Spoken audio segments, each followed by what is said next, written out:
우리가 지난주에 그 내용을 좀 다시 복습해 보면, 예수님이 가버나움에 계실 때에 예루살렘에서 온 바리새인과 서기관들이 있었습니다. 그들이 예수님께 와서 제자들이 손을 씻지 않고 음식을 먹는 것을 봤어요. 그리고 예수님께 따져 묻습니다. 왜 당신의 제자들은 음식을 먹을 때 손을 씻지 않고 먹습니까? 음식을 먹을 때 손을 씻고 먹는 것은 이 장로들의 전통인데, 왜 그렇게 하느냐, 이렇게 예수님께 따져 물은 거죠. 이 바리새인과 서기관들은 손을 씻지 않는 손은 부정한 손이기 때문에 그 부정한 손으로 떡을 먹으면 몸이 더럽혀진다, 이렇게 생각을 하고 철저하게 손을 씻거나 여러 가지 정결 의식을 행했습니다. 자, 이 말을 들은 예수님이 오늘 본문에 보니까 무리를 다시 불러 모으셨어요. 그리고 뭐라고 말씀합니까? 너희는 다 내 말을 듣고 깨달으라. 예. 여러분들, 하나님의 말씀을 듣고 들은 것에서 끝나면 안 되고 그 들은 말씀을 깨달아야 됩니다. 오늘날 당시에도 마찬가지지만 오늘날도 마찬가지지만 예수님을 듣는 사람은 많은데 그 말씀을 깨닫는 사람은 적다는 것입니다. 말씀을 깨닫는 것이 왜 중요하냐? 그것은 말씀을 깨달아야 사람이 돌이키고 회개할 수가 있어요. 말씀을 깨달아야 뭐가 옵니까? 믿음이 생기는 거예요. 그리고 구원에 이를 수 있는 것입니다. 또 말씀을 깨달아야 성품이 변화되고 행실이 바꿔지는 거예요. 근데 말씀을 듣기만 하고 깨닫지 못하면 어떤 역사도 일어나지 않는다는 것입니다. 그래서 여러분, 말씀을 듣고 그것으로 끝나는 것이 아니라 그 말씀을 깨닫는 은혜가 있기를 바랍니다. 자, 예수님이 무리에게 하신 말씀 뭐라고 말씀해요? 너희는 다 내 말을 듣고 깨달으라 하시면서 무엇이든지 밖에서 사람에게로 들어가는 것은 능히 사람을 더럽게 하지 못하고 사람 안에서 나오는 것이 사람을 더럽게 하느니라, 이렇게 말씀을 하셨습니다. 자, 그런데 보세요. 이 말씀을 하시고 이 말씀을 누구에게 했어요? 누구에게? 무리들에게 했다. 무리들에게. 이 말씀을 하시고 오늘 본문에 보니까 어떻게 했습니까? 무리를 떠나, 그래서 17절에 무리를 떠나 집으로 들어가시니, 그래서 누구의 집에 들어갔는지는 성경에 나와있지 않는데, 문제는 이 무리는 분명히 말씀을 들었지만 그 말씀을 깨닫지 못하고 흩어졌다는 거예요. 무리도 말씀을 듣고 깨닫지 못했는데 문제는 제자들도 예수님의 그 말씀을 듣고 무슨 뜻인지 알지 못했다는 것입니다.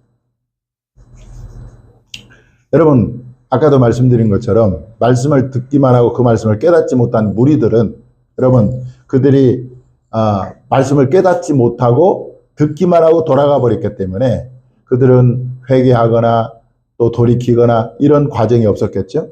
그들에게 믿음이 생기거나 구원이 임하지 않았겠죠. 그래서 여러분, 우리는 말씀을 들으면 어떻게 해야 돼요? 깨닫기를 힘써야 된다는 거예요. 깨닫기를. 자, 제자들은 무리와는 달리 그 예수님께 들은 말씀을 무슨 뜻인지 모르니까 어떻게 했습니까? 17절에 보니까 제자들이 그 비유를 묻자온대, 이렇게 말합니다. 묻자온대. 제자들은 예수님의 말씀을 듣고 이해가 안 갔어요. 그런데 그것으로 그냥 흘려보내지 않았습니다. 그 비유의 말씀의 뜻을 알고자 했고 그 비유의 말씀을 깨닫고자 했다는 거예요. 할렐루야. 여러분들, 우리가 하나님의 말씀을 들을 때 이해가 안 가면 그걸 그냥 흘려보내지 말고, 이 말씀이 무슨 뜻인가, 이걸 좀 깨닫기 위해서, 알기 위해서 여러분들 힘써야 된다는 거예요. 사도행전 17장에 보면 이 베레아 지역의 성도들이 나옵니다. 바울이 가서 하나님 말씀을 전했어요. 그랬더니 이 사람들은 하나님 말씀을 아주 간절한 마음으로 받았습니다. 그런데 간절한 마음으로 받았을 뿐만 아니라 어떻게 했습니까? 이 말씀이 그러한가 해서 날마다 말씀을 상고했다. 상고한다는 말은 그 성경을 자세히 살펴보았다는 의미가 있어요. 그러니까 이 베레아 교회 성도들은 바울의 말을 듣고 말씀을 전해 듣고 그 말씀이 정말 그러한가요? 날마다 성경을 연구했다, 상고했다 이렇게 증거하고 있습니다. 자, 사도행전 17장 14절, 11절 한번 보겠습니다. 자, 시작. 베레아에 있는 사람들은 데살로니가에 있는 사람들보다 더 너그러워서 간절한 마음으로 말씀을 받고 이것이 그러한가요? 날마다 성경을 상고함으로. 여러분들 말씀을 들을 때에 어떻게 들어야 돼요? 간절한 마음으로, 사모하는 마음으로 말씀을 받아야 돼요. 그리고 들어야 돼요. 그리고 그것으로 끝나는 것이 아니라 이것이 정말 그런가요? 날마다 성경을 상고했다. 그렇게 말씀하고 있습니다. 그래서 여러분 우리가 주일날 말씀을 듣고 그 한 번 들은 것으로 끝나지 말고 그 말씀을 반복해서 듣고 그리고 그 말씀 속에서 여러분들 뼈도 계속 우려놔야 진국이 나오는 것처럼 말씀도 계속 연구하고 계속 묵상하고 알고자 노력하잖아요. 그러면 그 말씀에서 놀라운 하나님의 은혜들이 우러나오는 거죠. 이렇게 말씀을 한 번 듣고 끝나는 것이 아니라 반복해서 듣고 더 깊이 알고 더 깊이 깨닫기를 원하는 사람이 바로 믿음이 자라고 성장하게 되는 줄 믿으시기 바랍니다. 자, 제자들의 질문에 예수님은 뭐라고 말씀하고 있죠? 너희도 이렇게 깨달음이 없느냐 말이에요. 지금 예수님이 무리들에게 전했던 그 말씀, 사람의 뭐라고 말씀했죠? 무엇이든지 밖에서 사람에게로 들어가는 것은 능히 사람을 더럽게 하지 못하되 사람 안에서 나오는 것이 사람을 더럽게 하는 것이니라. 이 말씀을 전했는데 무리들은 그냥 듣고 깨닫지 못하고 가버렸고 제자들은 이것을 깨닫지 못하니까 그러면 이 뜻이 무엇입니까? 이렇게 물어봤잖아요. 자, 이 말씀에서 우리가 깨닫는 것은 하나님의 말씀은 여러분 해석이 필요해. 해석. 세상적으로 굉장히 뛰어난 박사학위를 가진 사람도 이 하나님의 말씀은 깨닫지 못해요. 만약에 말씀을 깨달았다면 그 박사나 교수나 이런 뛰어난 그야말로 명석한 그런 사람들이 다 예수를 믿었겠죠. 그런데 그렇게 안 믿는 사람들이 막 변호사도 많고 의사도 많고 교수도 많고 예수 안 믿는 사람이 많지 않습니까? 그렇게 뛰어난 머리로 성경을 그들이 안 받겠어요. 그런데 그게 이해가 안 가는 거예요. 깨닫지 못하는 거예요. 그러니까 하나님의 말씀은 지식으로 이해할 수 없고 인간의 이성으로 깨달을 수 없다는 것입니다. 고린도전서 1장 21절에 보면 하나님의 지혜에 있어서는 이 세상이 자기 지혜로 하나님을 알지 못함으로 이렇게 나옵니다. 이 세상 지혜로는 하나님을 알 수 없다는 거예요. 사도행전 8장에 보면 에티오피아 여왕 간다게의 모든 국고를 맡은 관리가 나옵니다. 내시가 나오는데 이 사람은 굉장히 최고의 엘리트 지식인이었어요. 그가 예루살렘으로 예배로 왔다가 돌아가는 길에 구약 성경 이사야서를 읽었습니다. 그런데 읽어도 이게 무슨 말인가 잘 모르는 거예요. 그러니까 하나님이 빌립 집사를 보내가지고 빌립이 가서 물어봐요. 읽는 것을 깨닫느냐 이렇게 물어봐. 그때 에티오피아 내시가 하는 말이 지도해 주는 사람이 없으니 어찌 깨달을 수 있느냐 이렇게 대답을 합니다. 그러니까 이 이디오피아 그 모든 국고를 맡은 관리 이 내시가 최고의 지식인이었지만 하나님의 말씀은 깨닫지 못했다는 그래서 이 하나님의 말씀은 그냥 단순히 문자가 아니라 영의 말씀이기 때문에 이 지식적으로 아무리 뛰어나고 이성적으로 깨달으려고 해도 깨달을 수가 없는 것이 이 하나님의 말씀이라는 거죠. 그런데 여러분 성령은 이 하나님의 말씀의 저자이고 최고의 해석자라는 것입니다. 따라서 성령께서 말씀을 가르치시고 깨닫게 해주실 때 비로소 저와 여러분은 하나님의 말씀의 그 깊은 뜻이 무엇인가를 알게 된다는 거예요. 할렐루야. 자, 요한복음 14장 26절 말씀을 한번 읽어보겠습니다. 시작. 보혜사 곧 아버지께서 내 이름으로 보내실 성령, 그가 너에게 모든 것을 가르치고 내가 너에게 말한 모든 것을 생각나게 하리라. 그러나 우리가 성경을 말씀을 듣거나 읽을 때에 반드시 성령의 도움을 구해야 돼요. 하나님, 내가 이 말씀을 읽을 때에 주님 깨닫는 은혜를 주옵소서. 내 눈을 열어서 주의 법에 귀한 것을 보게 하여 주옵소서. 바로 깨닫게 하셔서 이 말씀대로 내가 행하게 하여 주옵소서. 이런 성령의 도움을 구하는 기도를 할 때 성령께서 성령의 저자, 성경의 저자고 해석자이신 성령께서 여러분들 말씀을 깨닫게 해 주실 줄 믿으시기 바랍니다. 자, 예수님은 제자들이 그렇게 비유의 뜻을 물어보니까 이제 말씀을 하죠. 씻는 손이나 씻지 않은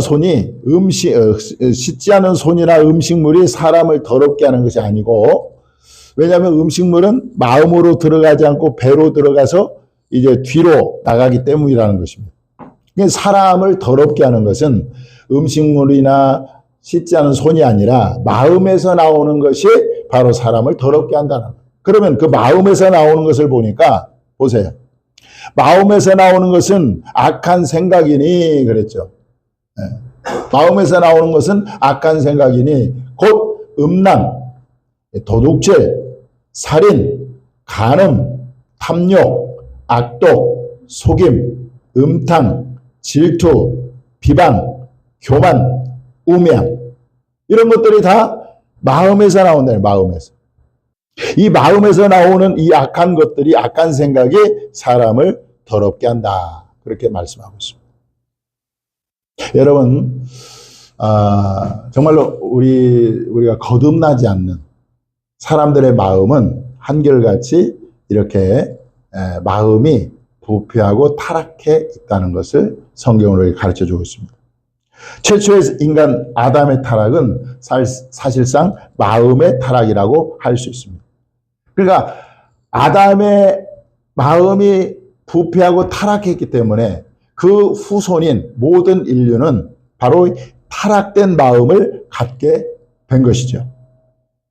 그래서 예레미야 선지자는 인간의 마음을 이렇게 증거하고 있습니다. 한번 읽어보겠습니다. 시작. 만물보다 거짓되고 심히 부패한 것은 마음이라 누가 능히 이를 알려마는. 거짓되고 심히 부패한 것이 마음이기 때문에 이 마음에서, 이 부패한 마음에서, 거짓된 마음에서 이런 악한 것들이 나와서 사람을 더럽게 한다, 예수님은 말씀하고 있습니다. 우리나라의 그 전체 범죄 재범률이라는, 재범률. 이게 그 감옥에 갔다 온 사람들의 그 재범률이 22%에서 25% 정도 나온다고 합니다. 그 최근 법무부 교정 통계 자료를 보니까 출소자들이 3년 이내에 다시 감옥에 들어오는 비율이 22.5%라고 나와 있습니다. 그러니까 5명 중에 1명은 다시 죄를 짓고 교도소에 들어간다는 거예요. 왜 이렇게 재범률이 높을까라고 할 때 왜 그럴 것 같아요? 그것은 마음이 변화되지 않았기 때문에 그렇다는 거예요. 교정시설의 그 포커스는 뭐죠? 교도소의 포커스는 그 사람들의 행위 교정에 포커스가 맞춰져 있어요. 그래서 마음이 변하지 않기 때문에 재범률이 높다고 할 수가 있는 것입니다. 그래서 마음을 변화시키는 것이 굉장히 중요한데, 마음이 변하면 사실 외적인 그런 악행들 또는 범죄 그 행위들이 자연스럽게 고쳐지잖아요. 근데 마음이 변하지 않고 그대로인데 외적인 행위만 고치려고 하니까 이게 잘 안 돼서 사람들이 이 재범률이 높다고 하는 거죠. 누가복음 6장 45절에 보니까 예수님이 이렇게 말씀합니다. 한번 읽어보겠습니다. 시작. 선한 사람은 마음에 쌓은 선에서 선을 내고 악한 자는 그 쌓은 악에서 악을 내나니 이는 마음에 가득한 것을 입으로 말함이니라. 그래서 마음이 선한 사람은 그 마음에서 선한 것이 나오지만 마음이 악한 사람은 악한 것이 나올 수밖에 없다는 거예요. 자, 문제는 이 만물보다 거짓되고 심히 부패한 마음을 인간 스스로 개조하거나 바꿀 수 없다는 것입니다. 역사 이래로 인간의 마음을 바꿔보려고 수많은 정치 체제가 등장했고 철학과 종교가 등장을 했습니다. 그러나 타락된 인간의 마음을 바꾸지 못했어요. 자, 오늘 예수님께서 마음에서 나오는 것들을 쭉 열거하고 있잖아요. 음란, 도둑질, 살인, 간음, 탐욕, 악독, 속임, 사기죠. 음탕, 질투, 비방, 교만, 우매함. 지금 우리 사회에 얼마나 이게 만연되어 있습니까? 그러니까 수많은 종교, 철학, 무슨 뭐 정치 체제를 할지라도 부패한 인간의 마음을 바꿀 수가 없다는 것이 문제라는 거예요. 그렇다면 여러분 모든 악한 것의 근원이 되는 이 마음을 바꿀 수 있을까요? 결론은 없다는 것입니다. 그래서요, 이 거짓되고 부패한 마음은 어떻게 고쳐 쓸 수가 없어요. 이해가 갑니까? 고쳐 쓸 수가 없어요. 그러니까 뭐 수행을 하고 도를 닦고 해도 이 거짓되고 부패한 마음을 고쳐서 개혁해서 쓸 수가 없는 것이 우리의 마음. 그러면 어떻게 하면 이 마음을 바꿀 수 있을까? 그래서 여러분, 우리 마음은요, 사실 하나님으로부터 새 마음을 받아야 된다는 거예요. 하나님으로부터 새 마음을 받아야 돼. 우리가 기존에 있던 그 거짓되고 부패한 마음은 우리가 고쳤을 수 없기 때문에 이 마음을 제거하고 하나님으로부터 새 마음을 받아야 비로소 우리가 새 사람이 된다는 것입니다.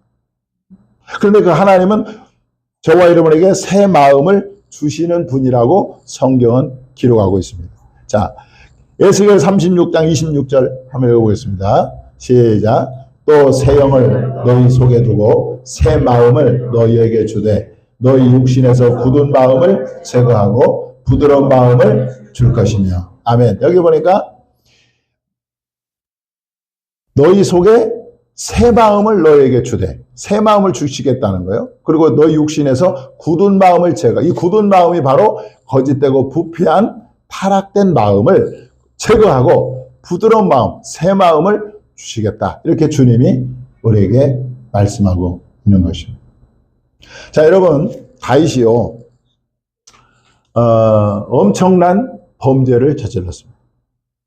밧세바라고 하는 우리아 아내를 강제로 취해서 아내로 삼고, 그리고 밧세바가 임신을 하니까 그것을 숨기기 위해서 우리아를 맹렬한 전쟁터에 보내서 일부러 죽게 만들었습니다. 그러니까 이 다윗은요, 그야말로 간음죄와 살인죄라고 하는 10계명을 범하는 큰 죄를 저질렀어요. 그런데 그가 하나님 앞에 회개를 합니다. 나단 선지자가 와서 이제 죄를 지적할 때 그가 교만하지 않고 내가 죄를 졌다고 하나님께 눈물로 회개하는데 그 눈물로 회개하면서 쓴 시가 시편 51편이에요. 그런데 거기서 보면은요, 좀 특이한 회개 내용이 나오는데, 다윗이 어떻게 기도하느냐? 이렇게 기도합니다. 한번 읽어볼까요? 시작. 하나님이여 내 속에 정한 마음을 창조하시고, 할렐루야. 새 마음을 창조해달라는 거예요. 새 마음을 달라는 것입니다. 그 부패하고 타락되고 음란하고 더러운 마음은 제거해주고 새 마음을, 정한 마음, 새로운 마음, 깨끗한 마음을 창조해달라. 이렇게 기도하고 있다.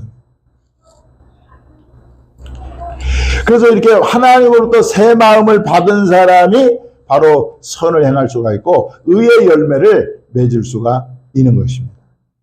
그래서 여러분, 내 자신의 마음을 한번 돌이켜 보십시오. 그래서 내 마음이 부패하고 타락했다면, 내 마음이 정말 죄악으로 가득했다면 하나님이 마음을 제거해 주시고 나에게 새로운 마음을 줘, 새 마음을 주시옵소서. 이렇게 기도해서 내 마음이 변화될 때 우리의 삶도 변화되고 우리의 성품도 변화가 될 줄 믿으시기 바랍니다. 그래서 우리 여기에 있는 모든 분들이 주님으로부터 새 마음을 받아서 그야말로 새 사람이 되고 새 것이 됨으로 우리의 삶이 거룩한 삶으로 변화되는 은혜가 있기를 주님의 이름으로 축원합니다. 기도하겠습니다.